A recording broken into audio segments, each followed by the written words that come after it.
So here with Kristen Meghan, she's a military veteran, right? Yes, I was in the U.S. Air Force for 9 years. Wow. And you came out and blew the whistle on geoengineering, things that you witnessed were going on. Can you give us the real nutshell? Absolutely. Basically, I had heard of what many people know as the term chemtrails. And I worked in a job called bioenvironmental engineering, and I thought that was insane. And why would we do something like that? Modify the weather by using hazardous materials in our atmosphere. So, and actually the process of trying to debunk it or disprove it, I realized it was actually coming right out of my office, as I was one of the people that was approving the chemicals. And it really shook the core of my oath. And I did a lot of sampling, did a lot of investigation, and I blew the whistle and I got out. And I've now used my credentials, my oath, and my powers for good to help people understand it's very real. It's now openly admitted. There are multiple forms of weather modification. I specifically found the one of stratospheric aerosol injection.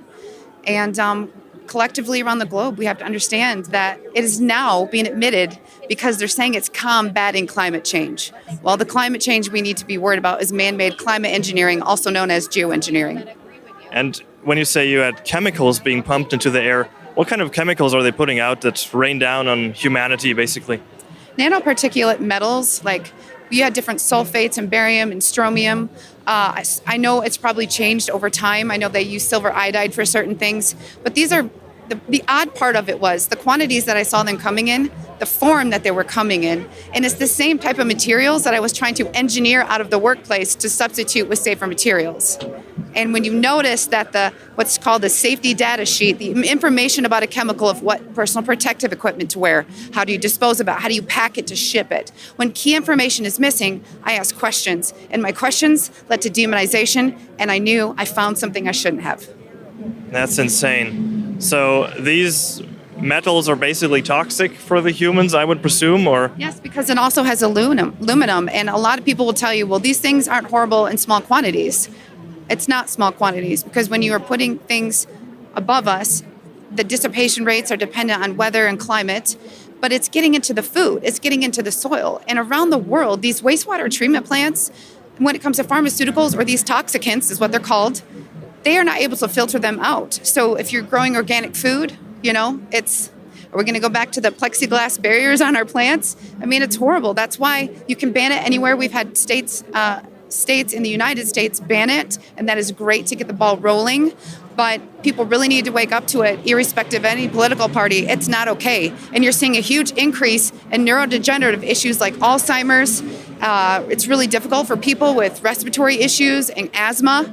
And people are wondering why they have allergies 24/7, 365. And I liked what you said about that climate change, or the change we experience in weather. Often we can't disconnect that from these geoengineering activities. Do you want to say something more about that? I mean, how do we feel that? Is there proof or so that is definitely coming from that? Yes, there are places that openly admitted it. Remember Dubai? And then when people got upset, they retracted it, but the can was already opened. And the issue is, I know this sounds silly, but when you watch movies with time change, they say if you do something and something changes, it changes the ripple throughout time. If you are modifying the weather, you are messing with Mother Nature. And meteorology is a very, very thorough study. And I do know a lot of it because of my profession of plotting hazards, but it does not make sense when you are altering nature where things are not naturally supposed to occur.